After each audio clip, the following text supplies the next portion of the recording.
Hello learners, आप सभी को प्यार भरा नमस्कार। ज्ञानस्थली क्लासेस के यूट्यूब सेशन में आपका बहुत बहुत स्वागत है। बहुत बहुत स्वागत है आपका अभ्यास सीरीज़ में। ये हमारा डेली एमसीक्यू प्रैक्टिस सीरीज़ है और इस सीरीज़ को बनाने में हमारा बहुत एफर्ट जाता है। तो आप अगर लाइक कर देंगे इस वीडियो को तो हमें मोटिवेशन मिलेगा और साथ ही साथ यूट्यूब इस काम को और लोगों तक पहुँचाएगा। हमारी ये कम्युनिटी और बड़ी बनेगी। तो स्टार्ट करते हैं आज के 14 सितंबर का ये daily MCQ practice series. 10 questions होने वाले हैं और रेगुलर जैसा हम करते हैं वैसा ही अच्छे से एक्सप्लेन करते हुए चलेंगे। So let's get started. पहला क्वेश्चन है, which of the following research methods is best suited for a longitudinal study. तो यहाँ पर हमने ये मार्क कर दिया, longitudinal study that tracks participants over several years. यानी कि निम्नलिखित में से कौन सी शोध पद्धति एक अनुदैर्ध्य अध्ययन के लिए सबसे उपयुक्त है जो कई वर्षों तक प्रतिभागियों पर नज़र रखती है। पहला है प्रायोगिक अनुसंधान या एक्सपेरिमेंटल रिसर्च, दूसरा है क्रॉस अनुभागीय अनुसंधान यानी क्रॉस सेक्शनल रिसर्च, तीसरा है केस स्टडी रिसर्च और चौथा है पैनल अध्ययन या पैनल स्टडी। तो बताइए इनमें से कौन सा रिसर्च मेथड है जो बेस्ट सूटेड है एक लॉन्गिट्यूडनल स्टडी के लिए, जो ट्रैक करता है पार्टिसिपेंट्स को आने वाले कई सालों तक, है ना। इसमें याद रखिएगा कि जो पार्टिसिपेंट्स होते हैं वो सेम होते हैं।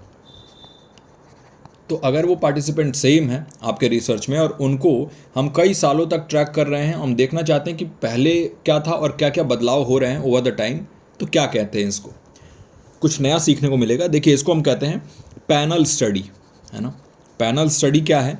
ये एक टाइप का जो है लॉन्गिट्यूडनल रिसर्च होता है। याद रखिएगा panel study it is a type of क्या, लॉन्गिट्यूडनल रिसर्च। तो याद रखिएगा कि अगर अब से लॉन्गिट्यूडनल रिसर्च या फिर पैनल स्टडी भी अगर आपको ऑप्शन में दिखे तो उसको सही करना है। अगर वो कहे कि पार्टिसिपेंट्स को कई सालों तक, सेवरल ईयर्स तक उन्हीं पार्टिसिपेंट को स्टडी करना है, हम रिपीटेडली जो है एक पीरियड ऑफ टाइम के लिए उनको स्टडी करते हैं। ये मेथड जो है हम यूज़ करते हैं सोशल साइंस में, ताकि हम समय के साथ क्या क्या बदलाव आ रहे हैं जो पार्टिसिपेंट्स हैं उनमें, उनको हम देख सकें। और लॉन्ग टर्म रिसर्च के लिए ये बहुत हेल्पफुल होता है। लॉन्ग टर्म रिसर्च मतलब लंबे अवधि तक चलने वाला जो अनुसंधान होता है उसके लिए बहुत ज़्यादा उपयुक्त होता है। और क्रॉस सेक्शनल स्टडी जो होता है वो ऐसा नहीं होता है, ये जो है ना एक पॉइंट ऑफ टाइम में होता है। लेकिन ये पैनल स्टडी या फिर लॉन्गिट्यूडनल स्टडी जो है ये लॉन्ग टर्म रिसर्च में बहुत हेल्पफुल होता है। तो ये इसका करेक्ट आंसर हो जाएगा। अगले क्वेश्चन पे चलते हैं। हमारा अगला क्वेश्चन है, in a research study when participants do not know which group, control और experimental they belong to but the researcher does, this is referred to as. बताइए एक शोध अध्ययन हो रहा है, इसमें प्रतिभागियों को ये नहीं पता होता है कि वो किस समूह में है, क्या वो नियंत्रण समूह में है या फिर प्रयोगात्मक समूह में है, लेकिन शोधकर्ता को ये पता है। तो बताइए इस रूप को जो है क्या कहेंगे, कौन से टाइप का डिज़ाइन कहेंगे हम? एक तो है डबल ब्लाइंड डिज़ाइन, दूसरा है सिंगल ब्लाइंड डिज़ाइन, तीसरा है रैंडमाइज कंट्रोल ट्रायल या यादृच्छिक नियंत्रित परीक्षण, और चौथा है क्वासी एक्सपेरिमेंटल डिज़ाइन, अर्ध प्रयोगात्मक डिज़ाइन। तो बताइए कौन से टाइप का रिसर्च स्टडी होगा जिसमें रिसर्चर को पता है कि कौन से ग्रुप में कौन है, कौन से कंट्रोल ग्रुप है, कौन सा एक्सपेरिमेंटल ग्रुप है, लेकिन जो पार्टिसिपेंट्स हैं जो पार्टिसिपेट कर रहे हैं उस स्टडी में उनको नहीं पता है। तो देखिए आपको एक चीज़ पता होना चाहिए कि कंट्रोल्ड ग्रुप और एक्सपेरिमेंटल ग्रुप क्या होता है। तो एक्सपेरिमेंटल ग्रुप जिनके ऊपर आप एक्सपेरिमेंट करेंगे और कंट्रोल ग्रुप जिसको आप न्यूट्रल रखेंगे, उनके ऊपर जो है वो कोई नया दवा आप दे रहे हो तो एक्सपेरिमेंटल ग्रुप को उस दवा को आप देना है और कंट्रोल ग्रुप को नहीं देना है, और फिर दोनों के ऊपर इफेक्ट देखना है ना। तो इसे हम कहेंगे क्या, सिंगल ब्लाइंड डिज़ाइन कहते हैं इसको हम। क्योंकि देखिए इसमें जो सिंगल कंपोनेंट है उनको पता है, यानी पार्टिसिपेंट्स को पता है। अगर ये डबल ब्लाइंड के बारे में हम बात करें तो यहाँ पर ना ही पार्टिसिपेंट्स को पता होता है, निदर पार्टिसिपेंट्स और नॉर रिसर्चर, ना रिसर्चर को पता होता है कि कौन से ग्रुप में कौन सा है।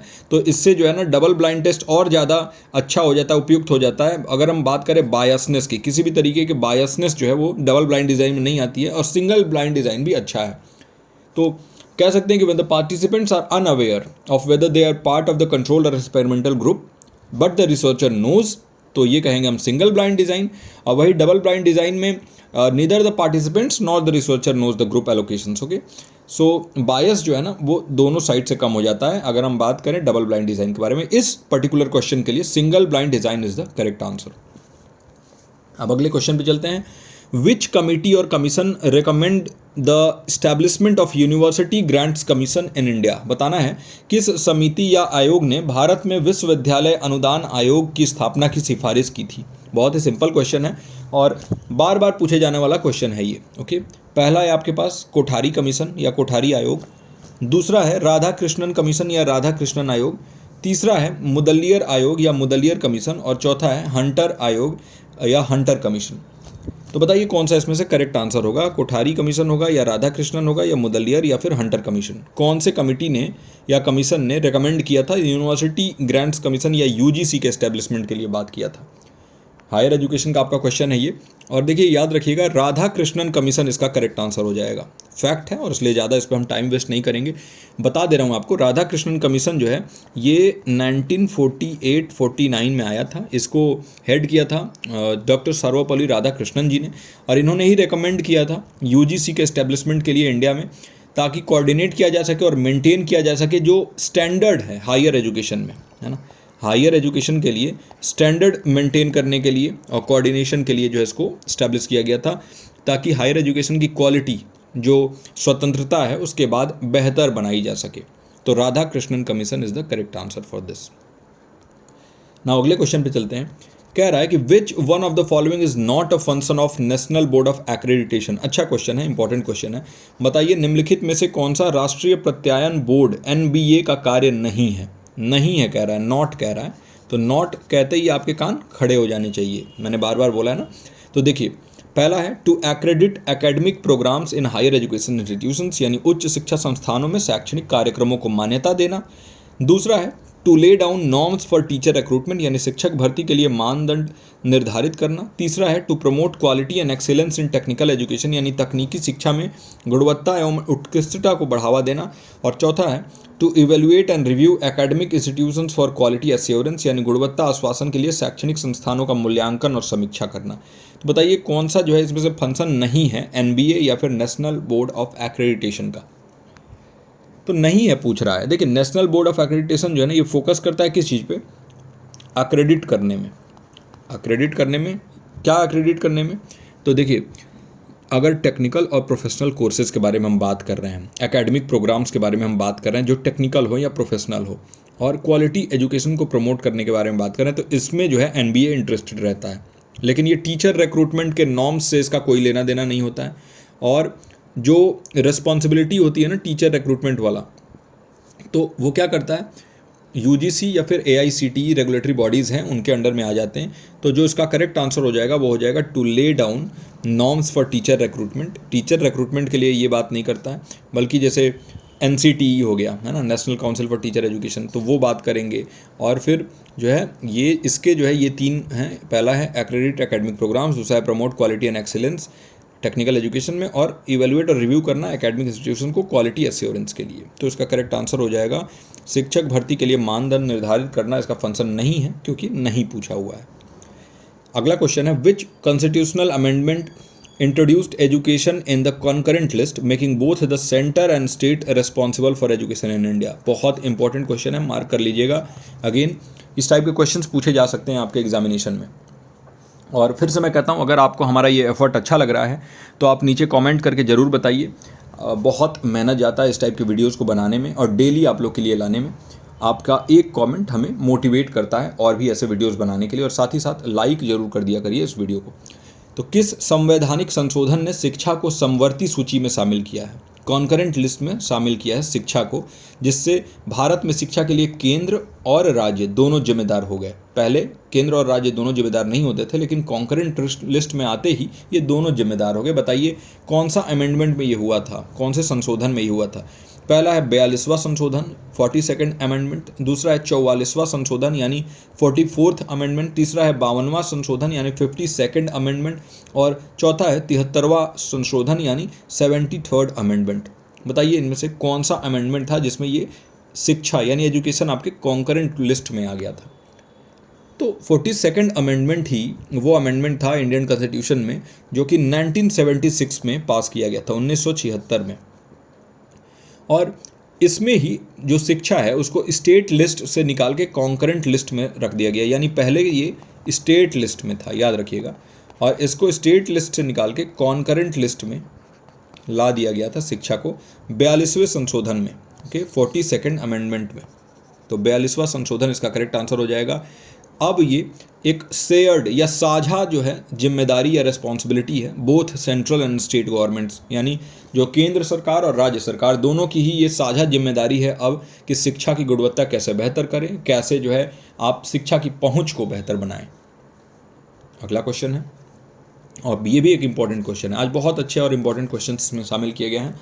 The term anthropocene refers to, anthropocene शब्द का क्या तात्पर्य है? पहला है a geological era dominated by human activities. दूसरा है the period of the earth history before human beings evolved, यानी मनुष्य के विकास से पहले पृथ्वी के इतिहास की अवधि। तीसरा है a theory of human evolution, यानी कि मानव विकास का एक सिद्धांत। और चौथा है the scientific study of ancient climates, यानी प्राचीन जलवायु का वैज्ञानिक अध्ययन। बताइए एंथ्रोपोसीन टर्म जो है वो किस चीज़ को दर्शाता है? ये चारों ऑप्शन हैं आपके पास। एक भूवैज्ञानिक युग जिससे मानवीय गतिविधियां हावी थी, मनुष्य के विकास से पहले पृथ्वी के इतिहास की अवधि, मानव विकास का एक सिद्धांत, या फिर प्राचीन जलवायु का वैज्ञानिक अध्ययन। तो देखिए एंथ्रोपोसीन जो टर्म है ना, इसको यूज़ किया जाता है करंट जियोलॉजिकल एज को रेफर करने के लिए। जो हमारा करंट जियोलॉजिकल एज है ना, उसको रेफर करने के लिए इसको यूज़ किया जाता है। और जो ह्यूमन का इम्पैक्ट है अर्थ के जियोलॉजी पे और इकोसिस्टम पे, उसको दर्शाने के लिए, जैसे जलवायु परिवर्तन हो रहा है ना, क्लाइमेट चेंज हो रहा है, तो इस क्लाइमेट चेंज को जो है दर्शाने के लिए, जलवायु परिवर्तन को दर्शाने के लिए इसका इस्तेमाल होता है। जैसे डिफॉरेस्टेशन हो रहा है, जंगलों की कटाई हो रही है, उसको दर्शाने के लिए। जैव विविधता की कमी हो रही है, बायोडाइवर्सिटी लॉस हो रहा है, अलग अलग टाइप के जीव जंतु जो है वो ख़त्म हो रहे हैं, क्योंकि ह्यूमंस जो हैं वो पूरे पृथ्वी को क्लेम करना चाहते हैं और बिल्कुल ही जो है अपना राज ये मान चुके हैं। तो ये क्या है? एंथ्रोपोसीन ये टर्म यूज़ किया जाता है करंट जियोलॉजिकल एज के लिए। इसीलिए इसका जो करेक्ट आंसर होगा वो होगा geological era dominated by human activities. आज जो है ये पूरा पृथ्वी हमारा जो मानवीय गतिविधियों से जो है ना डोमिनेट कर रही हैं ये गतिविधियाँ, ह्यूमन एक्टिविटीज़। जहाँ मन वहाँ इंडस्ट्री सेट कर दिया, जिस जंगल को मन उस जंगल को काट दिया, जिन जानवरों को मन उन जानवरों को कहीं और से उठाया और कहीं और ला दिया। तो पूरी तरीके से कंट्रोल जो है ना ये बढ़ता जा रहा है, और इसी को हम कहते हैं एंथ्रोपोसीन। अगला क्वेश्चन है which one of the following is not included in the 8 missions under India's national action plan on climate change, यानी NAPCC। भारत का जो NAPCC यानी जलवायु परिवर्तन पर भारत की राष्ट्रीय कार्य योजना जो है, उसके तहत 8 मिशन दिए गए थे। इनमें से कौन सा जो है ना उसमें शामिल नहीं है? आपके पास ऑप्शंस हैं। पहला है national mission for sustainable agriculture, दूसरा है नेशनल सोलर मिशन, तीसरा है national mission on clean air, और चौथा है नेशनल वाटर मिशन, यानी कि सतत कृषि के लिए राष्ट्रीय मिशन, राष्ट्रीय सौर मिशन, स्वच्छ वायु पर राष्ट्रीय मिशन और राष्ट्रीय जल मिशन। बताइए इन चारों में से कौन सा करेक्ट आंसर होगा, कौन सा नहीं इंक्लूडेड है 8 मिशंस जो कि सेट किए गए हैं NAPCC द्वारा? आई होप कि आपने सोचा होगा और इसका करेक्ट आंसर चुन लिया होगा। देखिए 8 मिशंस सेट किए गए थे national action plan on climate change जो इंडिया ने किया था, और जो इसमें मिशन नहीं है वो है national mission on clean air, है ना, यानी स्वच्छ वायु पर राष्ट्रीय मिशन। ये मिशन इन 8 मिशंस में नहीं शामिल है। ओके, तो कौन से शामिल है भाई, कौन से 8 मिशंस हैं तो बताना होगा आपको, है ना। देखो पहला मिशन होता है नेशनल सोलर मिशन, सौर ऊर्जा पे होता है। इसका एम है कि हम डेवलपमेंट और डिप्लॉयमेंट सोलर एनर्जी की बढ़ाएं। 100 गीगावाट का जो कैपेसिटी है सोलर एनर्जी की 2022 तक का ये लक्ष्य था। फिर national mission for enhanced energy efficiency, इसे हम कहते हैं NM और EEE। ये एनर्जी एफिशिएंसी जैसे इंडस्ट्री, बिल्डिंग्स और अप्लायंसेज में उसको बेहतर करने के लिए, और एक जो प्रोग्राम है जैसे perform achieve and trade PAT, और market transformation for energy efficiency जिसे हम कहते हैं MTEE। तो इस पे जो है ये काम करता है। वही अगला है national mission on sustainable habitat, तो एनर्जी एफिशिएंसी अर्बन प्लानिंग में हो, यानी कि जैसे शहर हमारे बस रहे हैं तो प्लानिंग के साथ बसें, वेस्ट मैनेजमेंट अच्छे से हो, जो भी कूड़ा कचरा है उसका प्रबंधन बढ़िया से हो, पब्लिक ट्रांसपोर्ट बढ़िया अवेलेबल हो, और इको फ्रेंडली बिल्डिंग्स और इंफ्रास्ट्रक्चर हो। अगला मिशन है हमारा national water mission. National water mission का एम है जो पानी है उसको कंजर्व करना और वेस्टेज पानी का मिनिमाइज़ करना, और सबको पानी का जो है ना बराबर बेनिफिट देना है, इक्विटेबल डिस्ट्रीब्यूशन देना। वाटर के यूज़ को जो है 20% से एफिशिएंट बनाना या कम करना। अगला है national mission for sustaining the Himalayan ecosystem, जिसे हम कहते हैं NMSHE, national mission for sustaining the Himalayan ecosystem. इसमें हम बायोडाइवर्सिटी और इकोसिस्टम जो हिमालयन रीजन में है, हमारे यहाँ हिमालयन रीजन कौन सा है, उत्तराखंड हो गया, आपका लद्दाख का एरिया हो गया, हिमाचल प्रदेश का एरिया हो गया, ये सिक्किम के तरफ का, ये हिमालयन रीजन्स है। तो ग्लेशियर्स को हम प्रोटेक्ट करें और फ्रेश वाटर के क्रिटिकल सोर्सेज के ऊपर ध्यान दें। फिर अगला है national mission for green India, है ना। तो national mission for green India क्या है, तो एक बार इसको सही करते हैं। हाँ, तो national mission for green India aim करता है प्रोटेक्ट और रिस्टोर करने के लिए फॉरेस्ट कवर इंडिया में, है ना। तो फॉरेस्ट कवर को हम बढ़ा पाएँ, इसके लिए जो है NMGI, national mission for green India. और फिर national mission for sustainable agriculture, जिसमें हम प्रमोट करेंगे सस्टेनेबल एग्रीकल्चर प्रैक्टिसेस, सॉयल और वाटर कंजर्वेशन के बारे में बात होता है। और national mission on strategic knowledge for climate change, इसमें हम नॉलेज बेस बढ़ाएंगे और रिसर्च बढ़ाएंगे क्लाइमेट साइंस का, ताकि हम बेहतर समझ सकें जलवायु परिवर्तन को और इसके आने वाले इम्पैक्ट को, और उसके हिसाब से हम डिसीजंस ले सकें। तो ये 8 मिशंस मैंने आपको अच्छे से समझा दिया, और यही फ़ायदा है हमारे इन क्लासेस का कि न सिर्फ आपका एक क्वेश्चन बल्कि उससे रिलेटेड बहुत सारे कॉन्सेप्ट्स आपके क्लियर हो जाते हैं। इस पर्टिकुलर क्वेश्चन का जो करेक्ट आंसर होगा वो हो जाए स्वच्छ वायु पर राष्ट्रीय मिशन। ऐसा कोई मिशन NAPCC में शामिल नहीं था। अब अगला क्वेश्चन है, which international agreement or protocol was the first legally binding global agreement to reduce green house gas emission. ये बार बार जो है पूछा जाता है ऐसा आपके एग्जामिनेशन में कि लीगली बाइंडिंग यहाँ पर मेन जो है वर्ड है, लीगली बाइंडिंग। देखिए बहुत सारे एग्रीमेंट होते हैं, लेकिन वो क्या है, वो कानूनी रूप से बाध्यकारी नहीं होते हैं, आप बाध्य नहीं कर सकते हो किसी कंट्री के लिए। लेकिन अगर लीगली बाइंडिंग ग्लोबल एग्रीमेंट जो हुआ था ग्रीन हाउस गैस एमिशन को कम करने के लिए पहली बार, और वो अंतर्राष्ट्रीय स्तर का एग्रीमेंट था, तो कौन सा था बताइए। पहला है आपके पास पेरिस एग्रीमेंट, दूसरा है क्योटो प्रोटोकॉल, तीसरा है रियो डिक्लेरेशन और चौथा है मॉन्ट्रियल प्रोटोकॉल। देखिए क्योटो प्रोटोकॉल जो है इसका करेक्ट आंसर हो जाएगा। क्योटो प्रोटोकॉल ये 1997 में अडॉप्ट किया गया था और 2005 में जो है एनफोर्स हुआ था। याद रखिएगा क्योटो प्रोटोकॉल 1997 अडॉप्टेड। अगर इससे रिलेटेड क्वेश्चन आए कि व्हेन इट वाज अडॉप्टेड तो 1997, और इनैक्टेड आ जाए अगर या फिर एनफोर्स्ड आ जाए तो वो 2005 में ये एनफोर्स कर दिया, यानी 2005 से ये लागू हो गया था। ये पहला लीगली बाइंडिंग इंटरनेशनल एग्रीमेंट था जिसका एम था ग्रीन हाउस गैस एमिशंस को कम करना। और जो पेरिस एग्रीमेंट 2015 है ना, वो इसी के ऊपर बेस्ड है। पेरिस एग्रीमेंट 2015 इसी का सक्सेसर मान सकते हो। इसके आगे का जो लेवल होता है वो हम मान सकते हैं 2015 में हुआ था पेरिस में। ये ज़्यादा कॉम्प्रिहेंसिव ग्लोबल क्लाइमेट एक्शन के बारे में बात करता है। तो क्योटो प्रोटोकॉल इसका करेक्ट आंसर हो जाएगा। ओके, मॉन्ट्रियल प्रोटोकॉल के बारे में ऑलरेडी आपको पता है कि ओजोन के बारे में बात हुआ था, है ना। रियो डिक्लेरेशन या रियो समिट क्या था, अर्थ समिट था, 1992 में हुआ था। तो ये जो है सारी हैं। फिर अगला है, which of the following is not a characteristic of sustainable development as defined by the Brundtland commission. तो जो ब्रंटलैंड आयोग द्वारा परिभाषित सतत विकास की निम्नलिखित में से कौन सी विशेषता नहीं है, कह रहा है। जो इन्होंने सेट किया था उसमें से ये कौन सी विशेषता इनमें से नहीं है, नॉट पूछ रहा है। पहला है आपके पास meeting the needs of the present without compromising the ability of the future generation. Important question को मार्क कर लीजिएगा, यानी भावी पीढ़ियों की अपनी ज़रूरतों को पूरा करने की क्षमता से समझौता किए बिना वर्तमान की ज़रूरतों को पूरा करना। दूसरा है economic growth should be prioritize over environmental protection, यानी पर्यावरण संरक्षण पर आर्थिक विकास को प्राथमिकता दी जानी चाहिए। तो क्या ये कैरेक्टरिस्टिक हो सकता है सस्टेनेबल डेवलपमेंट का? देखिए मुझे तो यही सही लग रहा है अभी तक। अगले ऑप्शन को देखते हैं, सॉरी। तो integration of environmental, social and economic consideration in decision making, यानी निर्णय लेने में पर्यावरणीय, सामाजिक और आर्थिक विचारों का एकीकरण। और चौथा ऑप्शन है एम्फेसिस ऑन इंटी जनरेशनल इक्विटी, यानी अंतर पीढ़ीगत समानता पर जोर। बताइए कौन सा इनमें से कैरेक्टरिस्टिक नहीं है सस्टेनेबल डेवलपमेंट, जो कि आपके ब्रंटलैंड आयोग द्वारा, यानी ब्रंटलैंड कमीशन द्वारा जो है डिफाइन किया गया था। तो देखिए कभी भी याद रखिएगा कि इकोनॉमिक ग्रोथ को आप प्रायोरिटाइज नहीं करेंगे इन्वायरमेंटल प्रोटेक्शन के ऊपर, अगर बात पर्यावरण की हो रही है तो। और हम लोग यहाँ पर क्या पढ़ रहे हैं अभी, ये पीपल डेवलपमेंट एंड इन्वायरमेंट का क्वेश्चन है, पर्यावरण से रिलेटेड है। देखिए एक आपको एडिशनल जानकारी देता हूँ, और मैंने आपको बोला था ना कि क्वेश्चंस में बहुत कुछ अधिक आपको जानने को मिलेगा। तो जो ब्रंटलैंड कमीशन था ये 1987 में आया हुआ था, 1987 में, 1987 में ये आया था आपका ब्रंटलैंड कमीशन। और ये सस्टेनेबल डेवलपमेंट को कैसे डिफाइन करता है?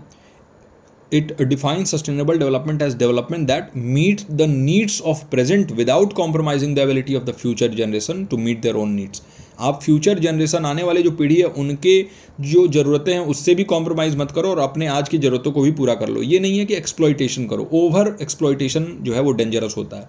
तो बैलेंस बनाने के बारे में ये कमीशन बात करता था, जो आपका ब्रंटलैंड कमीशन थे। ये बैलेंसिंग के बारे में बात करते थे कि आप जो है ना बैलेंस क्रिएट करिए, और जो इकोनॉमिक ग्रोथ है और इन्वायरमेंटल प्रोटेक्शन है, इन दोनों के बीच में बैलेंस होना चाहिए। सोशल इक्विटी के बीच में बैलेंस होना चाहिए। कभी भी ग्रोथ को आप इन्वायरमेंटल प्रोटेक्शन के ऊपर प्रायोरिटाइज नहीं करेंगे, इस कमीशन द्वारा यही बोला गया था। तो सेकंड ऑप्शन इसका करेक्ट आंसर हो जाएगा। अब अगला क्वेश्चन है और आज का आखिरी क्वेश्चन है, which of the following energy sources is not considered renewable? बताइए निम्नलिखित में से कौन सा ऊर्जा स्रोत नवीकरणीय नहीं माना जाता है? पहला है सोलर एनर्जी, दूसरा है विंड एनर्जी, तीसरा है न्यूक्लियर एनर्जी, चौथा है बायोमास एनर्जी। यानी सौर ऊर्जा, पवन ऊर्जा, परमाणु ऊर्जा और बायोमास ऊर्जा। इससे रिलेटेड क्वेश्चन आपके री एग्जाम में आया था और बार बार मैं इसीलिए करा रहा हूँ ताकि बहुत लोगों का कन्फ्यूज़न था और कई लोग नए लर्नर्स जुड़ते हैं जो कि पहली बार ये सेशंस देख रहे हैं, तो उनके लिए कुछ ऐसे क्वेश्चंस रिपीट करने इंपॉर्टेंट हैं।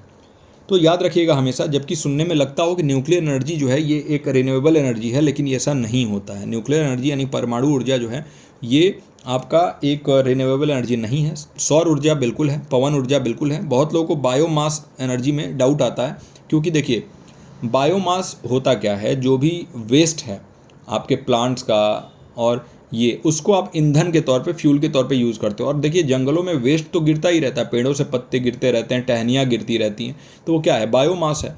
तो वो क्या है, रिन्यूएबल होता है, नवीकरणीय होता है। बार बार वो गिरेगा, फिर उगेगा, फिर गिरेगा। आप कटाई करोगे तो वो जो है नहीं कंसिडर होगा रिन्यूएबल। लेकिन ये जो नेचुरल पूरा फेनोमेना हो रहा है ना, ये बिल्कुल है। तो प्राकृतिक रूप से होने वाला ये पूरा फेनोमेना एक जो है रिन्यूएबल यानी नवीकरणीय स्रोत माना जाता है, बायोमास एनर्जी को। न्यूक्लियर एनर्जी जो है ना, ये फिशन से डिराइव होता है। एक होता है न्यूक्लियर फ्यूज़न और एक होता है न्यूक्लियर फिशन। तो न्यूक्लियर फिशन से ही न्यूक्लियर एनर्जी डिराइव होता है। और ये कौन से एटम से होता है, याद रखिएगा, ये यूरेनियम और प्लूटोनियम, ये दो आपके एटम्स हैं जिससे ये प्रोड्यूस होता है न्यूक्लियर एनर्जी।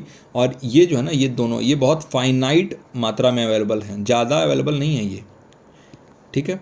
और इसलिए ये नॉन रिन्यूएबल हो जाता है, क्योंकि इसका जो है ये दोनों यहाँ पर धातु जो हैं ये इंपॉर्टेंट हैं इसके जो न्यूक्लियर एनर्जी है इसको प्रोड्यूस करने के लिए।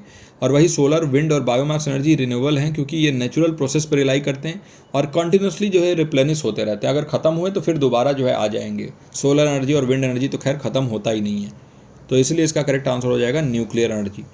तो आई होप कि आज के इन क्वेश्चन से आपको बहुत कुछ सीखने समझने को मिला होगा। हमारा ये जो भी प्रयास है ये कैसा लग रहा है, आप ज़रूर नीचे प्रतिक्रिया या कमेंट के माध्यम से बताइए। अपने दोस्तों से शेयर करिए और बताइए कि कितने अच्छे तरीके से और सिस्टमेटिक तरीके से हम यहाँ पर डेली प्रैक्टिस करते हैं क्वेश्चंस का, और एग्जामिनेशन तक करते रहेंगे। इस वीडियो में यहीं तक, मैं मिलता हूँ आपसे अगले वीडियो में। टिल देन आप अपना और अपनों का ख्याल रखिए। नमस्कार।